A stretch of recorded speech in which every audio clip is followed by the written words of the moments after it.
嘿，俺嘛没人打的，俺公打别喏，没人打的我俺公打没，根本就我干哈的，没俺把单来嘛嘞，俺打来没俺我把单来嘛，都不拉的没嘛阿不修，但当他打你比打的的呢，没路俺的阿公打对没拉不是，俺们木布。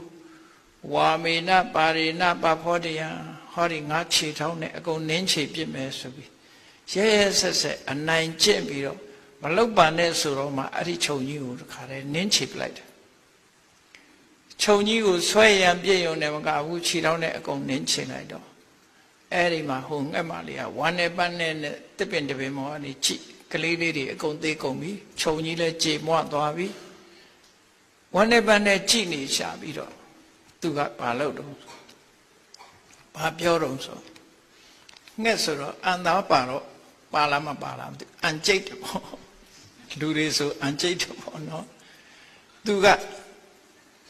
အဲ့ဒီငှက်ဒေါသဖြစ်ပြီးတော့သူဘာပြောတော့နာဟေဝတပ္ပထပလီနာကိစ္စအမြဲတမ်းအင်အားအသုံးပြုပြီးအနိုင်ကျင့်လို့မရနိုင်ဘူးတဲ့လောကကြီးမှာနော်ငါအားရှိတယ်ဆိုပြီးတော့အနိုင်ကျင့်ကြလို့မရဘူးတဲ့ဗလံဟိဘာလတ္တဝရာယဟောတိအင်အားဆိုတာဟာလူမိုက်တွေအတွက်သူတို့သိဖို့အတွက်သာဖြစ်လာတယ်ပေါ့အားရှိတိုင်းအနိုင်ကျင့်ကြလို့မရဘူးတဲ့ကရိတ္တမိတိနာကကုံစရာဇအနတ္ထမင်းရဲ့အကျိုးမဲ့ကို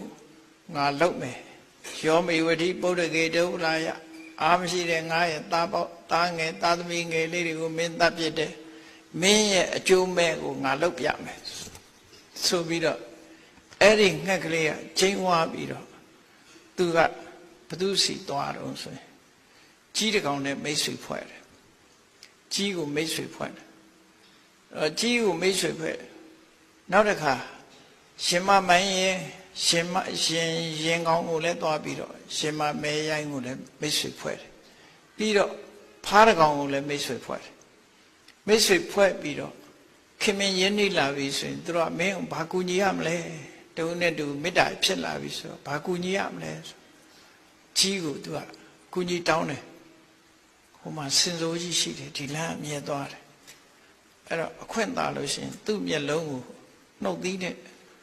ပေါက်အောင်နော်ဒဏ်ရာရတော့အောင်လုပ်ပေးပါ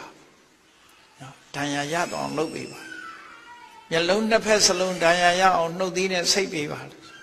ကြီးကမပူနဲ့ငါလုပ်ပေးမယ်ဆိုပြီးတော့ဆင်ကြီးအိတ်နေတဲ့အချိန်တို့မျက်လုံးနှစ်ဖက်ကိုဆိတ်ဖောက်တယ်အနာဖြစ်အောင်လုပ်လိုက်တာပေါ့အဲ့ဒါလို့အနာဖြစ်လာပြီဆိုတဲ့အခါရှင်မမင်းရိုင်းကဘာလုပ်တော့သူဘာလုပ်ပေးရမလဲဆိုအဲ့ဒီထံရထဲမှာဥချပေးပါပေါ့ဆိုတော့ရင်မမဲရတယ်ကလည်းဥချပေးလိုက်တယ်နှစ်ဖက်စလုံးလောက်တွေကထိုးရှင်ကြီးကနောက်ဆုံးမှမျက်လုံးကွယ်သွားတယ်အဲ့ဒီမျက်လုံးကွယ်သွားတဲ့အခါကျတော့သူဟာသူသွားတဲ့လမ်းတဖြည်းဖြည်းအစာရေစာခက်ခဲလာတဲ့အခါကျတော့ရေရှာတယ်ရေရှာဖို့ရေရှိတယ်ဆိုတဲ့နေ့ဟာဖားကအတန်ပေးတာပေါ့တောင်ထိပ်တက်ပြီးတော့ဖားကအတန်ပေးတယ်ဖားတန်ကြားလိုက်တဲ့အခါကျတော့ခါတိုင်းဖားတန်ကြားတဲ့နေရာရေရှိတယ်ဆိုဆင်ကြီးကလိုက်လာဖားတန်ကြားတဲ့စီလိုက်လာတဲ့အခါဖားကပြုတ်ခနဲ့ဆိုအောက်ခြိုက်ထဲခုံချပြီးခြိုက်ထဲကအတန်ပေးပြန်တယ်အဲ့ဒီမှာ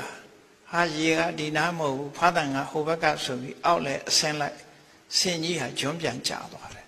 တောင်ဆောင်ကနေပြီးတော့ကျွန်းပြန်ကျသွားတယ်နော်အကောင်ပေါက်စားလေး၃ကောင်ကဝိုင်းပြီးတော့ဖန်နေလိုက်တာအားမရှိကြဘူးကြီးကန်းဆိုတာလည်းဘာမှအားရှိတာမဟုတ်ဘူးနော်ဒီစာကလည်းဘာမှအားရှိတာမဟုတ်ဘူးရှင်မမဲရိုင်းဆိုတာလည်းဘာမှအားရှိတာမဟုတ်ဘူးဖားကလည်းဘာမှစွမ်းနိုင်တာမဟုတ်ဘူးသို့တော့သူတို့ဟာအကွက်ဆင်ပြီးတော့လုံလိုက်တဲ့အခါဆင်ကြီးဟာဒုက္ခရောက်တာသူတို့လုံရတဲ့ဆင်ကြီးဟာတောင်ပေါ်ကနေကျွန်းပြန်ကျပြီးတော့တည်ဆုံးသွားတယ်အဲ့ဒီမှာသူကဆင်ကြီးပေါ်မှာလမ်းလျှောက်ပြီးငါသားငါသမီးတွေကိုတတ်သွားတဲ့ဆင်ကြီးဆိုပြီးတော့ဝန္တာအာရသူ့ရဲ့တောကကိုပြန်နေဖြည့်ရှင်းတာပေါ့နော်ရံညှို့ဖွဲ့ပြီးတော့ရံပြန်လောက်တာပေါ့ဒါကြောင့်မို့ မြတ်စွာဘုရားကအဆုံးအမကြတော့တတိပေးတယ်သူတို့ပူးပေါင်းပြီးတော့ဆင်ကြီးတကောင်တေအောင်လောလိုက်ကြတယ်ပတ္တဝေရတဝေရိနံရံကိုရံနဲ့ပြန်ပြီးတော့တုံးလိုက်ကြတယ်ဒါပေမဲ့လို့တဲ့ဒီလိုကလေးစားခြေတာမျိုးမလုပ်သင့်ဘူးတတမဟိဝေရံနာဂိရထအပိယေနပိကေနစီကိုယ်နဲ့မတည့်တဲ့လူနဲ့ပတ်သက်ပြီးတော့လည်းပဲအဲ့လိုဒုက္ခရောက်အောင်တော့မလုပ်သင့်ဘူးလို့မြတ်စွာဘုရားဆုံးမစကားမိန့်ကြားတယ်ပေါ့ဒီနေရာမှာမြတ်စွာဘုရားကအနိုင်ကျင့်ခြင်းရဲ့အပြစ်အခုလိုနောက်ဆုံးမှာဒုက္ခရောက်တတ်တယ်ပေါ့ဒါကြောင့်မို့အဲ့လိုသူများဒုက္ခရောက်အောင်တော့မလုပ်သင့်ဘူးသို့တော့အနိုင်ကျင့်တာမကောင်းဘူးအနိုင်ကျင့်ခြင်းကြောင့်သူဟာဒီအဖြစ်ဆိုးကိုကြုံရတာဖြစ်တယ်ဝေရဏဂိရထအပိယေနပိကိနစီကိုယ်နဲ့ရန်သူပဲဖြစ်ပါစေဘု து ပေါ်မှာကလေးစားခြေတာမျိုးမလုပ်သင့်ဘူးလို့မြတ်စွာဘုရားဒီဇာလန်းကိုဟောကြားပြီးသင်ခန်းစာယူခိုင်းတာပေါ့အဲ့တော့လောကမှာညာတာခြင်းဆိုတာ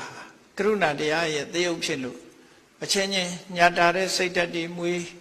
မေတ္တာကရုဏာတရားတွေကြီးမားအောင်လုပ်ပြီးတူတူညာတာတဲ့စိတ်ဓာတ်တွေလူတွေရဲ့ဂုဏ်သိက္ခာအနေနဲ့ထိမ့်သိမ်းဆောက်ရှောက်ကြပြီးအနိုင်ကျင့်ခြင်းဆိုတဲ့မကောင်းတဲ့စိတ်ဓာတ်မျိုးတွေကိုကိုယ်တဏ္ဍာမှာမရှိအောင်ဖယ်ရှားကြရမှာဖြစ်ပါတယ်တရားချစ်ခင်သူတော်စင်ပြိဿပေါင်းတို့အနိုင်ကျင့်ခြင်းနဲ့ညာတာခြင်းဆိုတဲ့အရာနှစ်ခုဟာအနိုင်ကျင့်ခြင်းဟာအလွန်မကောင်းတဲ့ဆိုးဝါးတဲ့စိတ်နေသဘောထားဖြစ်ပြီးလောက်ရဖြစ်ပြီးညာတာခြင်းဟာအလွန်ကောင်းမြတ်တဲ့ကရုဏာတရားရဲ့သရုပ်ပဲဖြစ်တယ်ဒါကြောင့်တို့တွေဟာအနိုင်ကျင့်ခြင်းဆိုတာဘယ်ခါမှမလုပ်ဖဲညာတာခြင်းဆိုတဲ့သဘောတရားငါတို့တဏ္ဍာမှာမေတ္တာအခြေခံပြီးတော့ယင်တဲ့နှလုံးထဲကဒီအနိုင်ကျင့်ခြင်းကိုဖြစ်ပေါ်စေနိုင်တဲ့ဒေါသတရားကိုရှင်းပြကြမှဖြစ်မယ်လို့ကိုယ်စီမှတ်သားပြီးမြတ်ဗုဒ္ဓရဲ့အဆုံးအမအတိုင်းလိုက်နာကျင့်သုံးနိုင်ကြပါစေကုန်သတည်း